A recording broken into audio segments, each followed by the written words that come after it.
What the heck is going on with Heated Rivalry? I'm obsessed and wrecked by the series, the books, the HBO Crave series. I just can't get enough. I mean, wow, on many levels. Hello and welcome back to the Good Life Lab, where we experiment and explore tools, tips, and techniques for living a better, happier, more meaningful life. I'm a former professor, therapist, and coach turned content creator, and I have this YouTube channel that just helps people enhance their lives through positive psychology practices. And today we're talking about Heated Rivalry. I don't usually get obsessed with TV series. Well, maybe a little bit. HBO, I know Game of Thrones, The Lord of the Rings is the last series that I've been pretty much obsessed with. I probably have seen the movies, I don't know, 20 times at this point. So this is that kind of thing for me. And I don't know what the heck is going on. Why there's such a great response to these characters. Rachel Reed's books, the actors, the production of it all is just beautiful. It's just a masterpiece. And so I'm going to do a series just on this response. From my perspective as a therapist and a former college athlete, I played soccer in college, was closeted, not just in college, but for another couple decades after that. So I know how accurate the series is when it comes to coming out of the closet as an athlete, not professional, but still had a sense of what that was like for me, even though it's back in the day now. So along with being a college athlete myself, I've also worked with college athletes and professional athletes in their process of coming out or dealing with their sexuality in some way. So that's another layer of this series, to try to reach people like that who might be like Ilya and Shane, and just let them know that there's somebody out there like me who can help, who can understand, who can process these things with you. So that's another reason for this series as well. So I hope you can stay tuned over the next several weeks as we get into different aspects of heated rivalry in real life. So I'm calling the series From Heated Rivalries to Real Relationships, moving from this fascinating, fantastical world of heated rivalry to your real life and how to find love in relationships that you have. So that's the goal of this series overall. But first, I'm just going to talk about my reaction to my top 20 scenes. And as a celebration of being gay, of being an athlete now who is out, I'm not playing as many sports as I did when I was younger, but somebody who has that mentality and the freedom I feel now, and being out and having a partner for 14 years. For so long, I was hidden like the characters in the series. And now is the time for just celebrating. So this episode isn't a critique or a deep analysis. That'll come later. It's more of a love letter, a thank you to the producers, the creators, the writers, the actors. And like I said, just to celebrate the response of the series, celebrate the masterpiece that it is, that however the universe brought these people together to create this at this moment. And we've seen this amazing response to it. So I'm going to walk through my favorite scenes, the quiet ones, the tender ones, some steamy ones, not that many, but mostly the moments that made me pause and think, oh, they got that right. So let's go ahead and get started with number 20. I'm going to count down to number 1. There's so many favorite scenes in the series. It's hard to narrow it down to even 20 because I just loved it so much. But I put 20 on my list is the foot tap under the table when they're at that broadcast table, when they're being interviewed. And that's a subtle little tap. And I think what I love about this is that they've had their first kind of encounter. They're beginning to, get to know each other. But Shane knows that Ilya, I think in the scene, can't fully grasp a lot of English, especially when it's a complicated question that he got. And so Shane gives him a tap, say, I got your back, and they share that moment under the table. So it's just a cute, subtle connection point in this scene. And I think for closeted athletes, these subtle moments are everything, really. It's just another indication that I see you. I know that we're both kind of in this together, not just athletes, but closeted athletes. And so that's kind of the meaning of it for me. Okay, my 19th favorite scene, I call it the bathroom confrontation. And it's in episode 2, after the awards show where they present together, and Shane makes his way down to a private bathroom.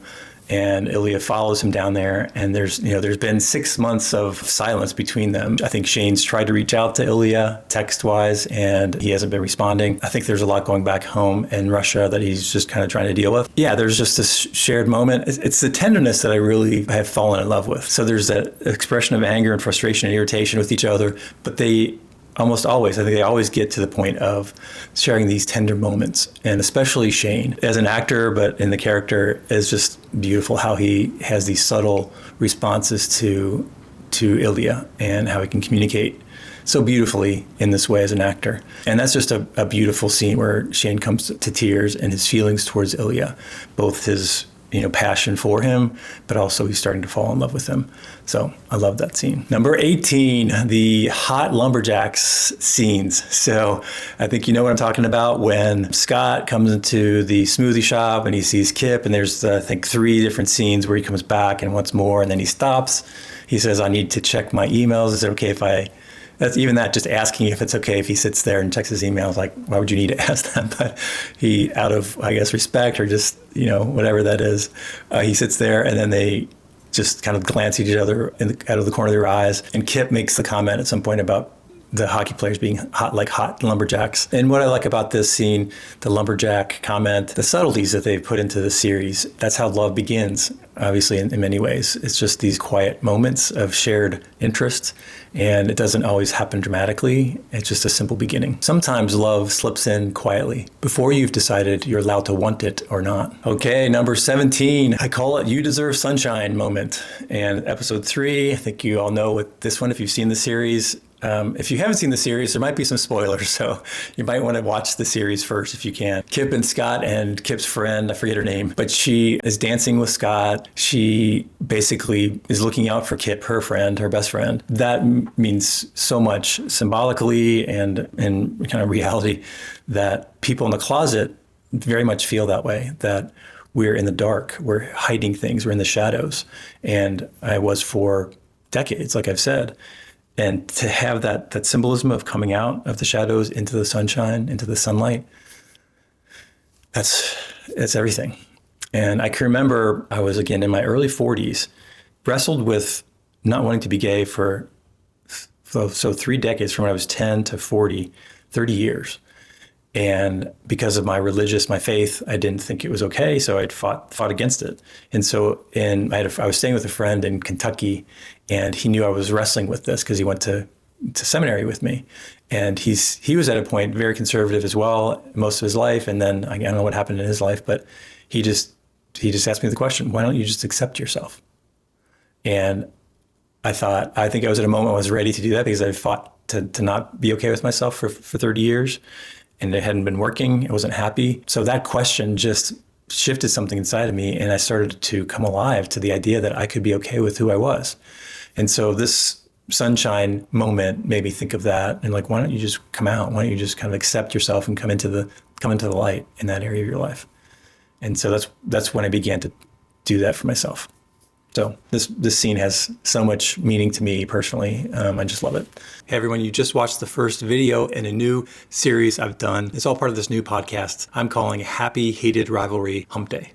So it's definitely double meaning, and it will air on Wednesdays. Ironically, in a classic enemies to lovers subplot, YouTube blocked my original version of this countdown because of claimed content that I added too much of the scenes. So I've taken some of those scenes out, and I've kept the original countdown in place. The next episode, we'll look at scenes where the masks start to slip, the bravado begins to crack, and the rivalry starts looking a lot more like a lifeline. We'll talk about the question from Rose that changes everything, the sacred weight of grief at the cottage, the freedom of 2 men to finally have time and space to just be playful and have fun with one another, and a scene that depicts the courage that it takes to ask somebody to stay. Sometimes what makes a love story unforgettable isn't just the heat. It's the feeling that somebody really sees you, and often that's where real connection begins. And now I want to hear from you. If you're mapping the soul of Shane and Ilya's relationship, which scene would be your number 1? If you want, drop it in the comments. I'd love to see whether your gold matches mine. And if you're enjoying this channel, I have a few opportunities for you to take advantage of.